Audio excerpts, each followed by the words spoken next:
Bonjour, bonsoir. Donc, je suis coordinatrice d'un café des enfants. Alors, qu'est-ce qu'un café des enfants? Eh bien, si vous venez aujourd'hui au café des enfants, vous verrez en arrivant une ardoise en forme de tasse avec écrit le prénom des enfants à la craie. Si vous rentrez un peu plus dans le lieu, vous verrez un papa en train de jouer avec un groupe d'enfants animés. Et puis, deux mamans en train de boire un thé et de discuter. Alors, peut-être vous avancerez un peu plus. Et là, vous verrez un petit garçon en train de faire la dînette et de préparer un repas pour son immense papa. Une grand-mère aussi assise par terre, en train de réaliser un circuit de billes avec son petit-fils et d'autres enfants. Alors peut-être que vous aurez envie de boire un café. Vous avanceriez vers le comptoir et là, hop, vous verrez surgir un enfant qui vous servira ce café. Alors, comment est né ce café des enfants? Eh bien, je dirais que c'est le fruit d'une fabuleuse aventure collective. Tout a démarré quand je suis arrivée avec mon compagnon à Beauvais. Il faisait une reconversion professionnelle. Nous avions un petit garçon de 7 mois. Je me sentais un petit peu seule, alors je suis allée voir des associations. Je suis allée à l'Écume du Jour, qui est un bistrot associatif, à l'Accueil des villes françaises, à l'ASCA, un centre culturel. Mais ce n'était pas vraiment des lieux adaptés à l'accueil d'un bébé avec sa mère. Alors j'ai encore cherché, et puis là, j'ai découvert la Source. La Source, c'est une maison verte, comme les maisons vertes créées par Françoise Dolto. Et dans ce lieu, j'ai rencontré des accueillants qui étaient bienveillants et à l'écoute. Là, je me suis sentie soutenue, parce que c'est vrai que j'avais envie d'élever mes enfants autrement. Je voulais sortir d'une éducation plutôt stricte pour aller vers une éducation plus souple qui respecterait mes besoins et celui de mon enfant. Mais à partir de là, tout s'est accéléré. J'ai repris le travail, mon fils aîné allait rentrer à l'école, euh, j'étais enceinte de mon deuxième enfant et la Source fermait ses portes. Alors ces 9 mois de grossesse, j'ai réfléchi à vraiment ce qui était important pour moi. Qu'est-ce que je voulais faire? Qu'est-ce que je voulais construire et qu'est-ce que je voulais transmettre? Alors j'en ai parlé avec une amie, Émilie. Elle connaissait bien le milieu associatif et artistique de Beauvais. Ensemble, nous avons échangé et un rêve a germé. L'idée de créer un lieu qui serait l'intermédiaire entre l'école et la maison, un lieu ouvert sur la cité où les enfants pourraient venir à leur gré et rencontrer des adultes disponibles qui répondraient à leurs besoins. Ça me fait penser à Dolto, elle disait qu'il faut de l'ailleurs pour grandir. Eh bien, c'était de cet ailleurs dont il s'agissait. Mais on ne savait pas vraiment sous quelle forme. Une école alternative, un jardin d'enfants.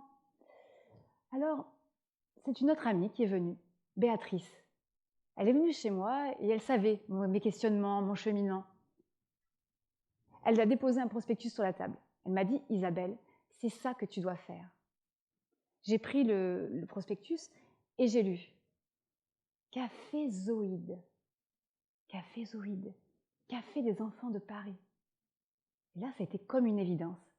C'était ça que nous devions faire. Alors, avec Émilie, on a créé un collectif. Et nous sommes allés à Paris. Nous avons rencontré Anne-Marie Rodena, la créatrice du premier Café des enfants. Nous avons échangé sur le projet et nous étions en accord avec ses valeurs. Quand nous sommes revenus à Beauvais, nous avons créé une association. Et là, le projet est né sous une forme itinérante. Nous amenons du matériel, chacun ses compétences. Nous travaillons en partenariat avec la Ludoplanète, qui est une ludothèque itinérante. Et nous allions dans différents lieux de la ville de Beauvais et on relookait les lieux avec des tissus colorés. On finissait toujours par un concert. On a eu beaucoup de public. Très vite, il y a eu beaucoup de personnes qui nous ont suivis. Alors, les élus sont venus nous voir. Ils sont venus et ils nous ont dit « Ah, c'est super c'est super ce que vous faites, hein, bravo. Alors nous leur avons dit, mais oui, c'est bien, mais nous, ce que l'on veut, c'est pas faire de l'animation. Nous, on veut un vrai lieu pour que les parents et les enfants s'y sentent bien. Ah, bah, nous n'avons pas de local pour vous. Mais ce n'était pas grave. Le groupe était formé, il y avait une sorte d'énergie, de synergie pour avancer, pour créer ensemble. Alors Céline, qui était éducatrice spécialisée, elle a dit, mais ce projet, en fait, il y a de la mixité sociale. Il faut qu'il s'installe dans un quartier prioritaire de la ville. Et Claire, elle a proposé, elle a dit, mais il faut le structurer, il faut embaucher les premiers salariés et créons des fiches cadres. Et puis c'est Jennifer. Elle a trouvé un vieux local dans le quartier Saint-Jean de la ville de Beauvais. Et là, comme les habitants nous connaissaient déjà, ils sont venus de suite nous aider, nous proposer leur aide.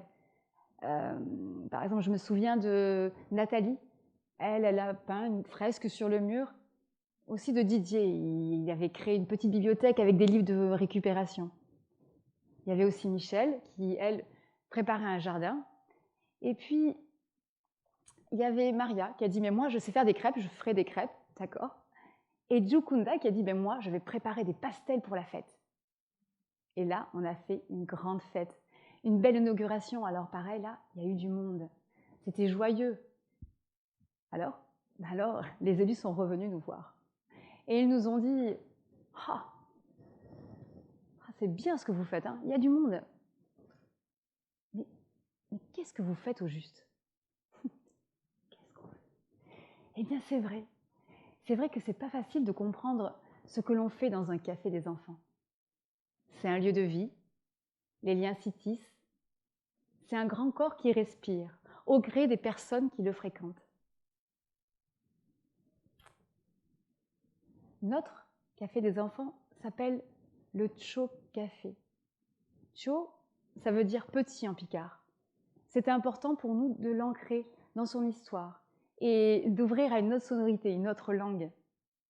Café, c'est un mot qui vient du Moyen-Orient. C'est un lieu de vie où, bien évidemment, on boit un café, mais aussi on échange, on discute, on débat. Balzac disait que le comptoir d'un café, c'est le parlement du peuple. Et pour nous, c'était important. C'était important parce que tout le monde est accueilli au Café des enfants. C'est un accueil inconditionnel. Chaque personne est accueillie de la même manière. Soyez les bienvenus. Les cafés des enfants s'appuient sur les pédagogies actives. Montessori, Freinet, Corzac, je pense aussi à Jean Epstein, qui dit que le métier de l'enfant, c'est de jouer. Effectivement, l'enfant ne joue pas pour apprendre. Il apprend parce qu'il joue. Et pour nous, c'est vrai que nous militons pour une éducation qui serait poétique, qui intégrerait les arts et la musique, et qui permettrait aussi à chacun d'apprendre à son rythme. La liberté est importante, cette liberté d'apprendre à son rythme. Alors attention, quand je dis liberté, ça ne veut pas dire qu'il n'y a pas de limite. La liberté, elle s'arrête à un moment donné à la violence. C'est pour ça que les salariés sont tous formés à la communication non violente. D'ailleurs, c'est pas non plus parce qu'on parle de non-violence qu'on est en dehors du monde. Au contraire, on fait avec. Chacun est libre d'exprimer ses émotions. Et puis quand il y a des conflits, nous, on va accompagner et essayer de les aider à gérer ces conflits. On a même créé un conseil de justice avec les enfants. Alors aujourd'hui, avec Réjeanne, ma collègue, on a créé des temps pour les enfants de 0 à 3 ans et leurs parents. L'idée, c'est que les enfants se rencontrent et les parents aussi. Cette énergie dont je vous parlais au départ, elle continue à être là. Elle continue à alimenter le lieu. Le conseil d'administration est constitué d'hommes et de femmes qui habitent le quartier Saint-Jean, mais aussi ailleurs. Je pense à Rémi, Anne, Maude, Alison. Il y a aussi des demandeurs d'asile qui viennent jouer avec les enfants. Je pense à Stan, Rachel, Arsène, Mohamed qui viennent nous aider. Et puis des jeunes qui font des stages aussi chez nous et avec qui on échange beaucoup sur les valeurs. On travaille aussi énormément en partenariat avec d'autres associations et puis aussi avec des institutions comme la CAF. Et c'est un travail qu'on fait de manière transversale sur les questions qui nous sont importantes, la question de la parentalité et du devenir social. Ah, la municipalité. Aujourd'hui, la municipalité nous a accordé un local. Elle comprend mieux ce qu'on fait. Et puis, c'est avec joie qu'on voit fleurir des cafés des enfants un peu partout en France. Pour finir, je citerai Françoise Dolto, qui dit que tout groupe humain vise à un but social qui est l'épanouissement de chacun dans le respect des différences. Voilà, je vous remercie.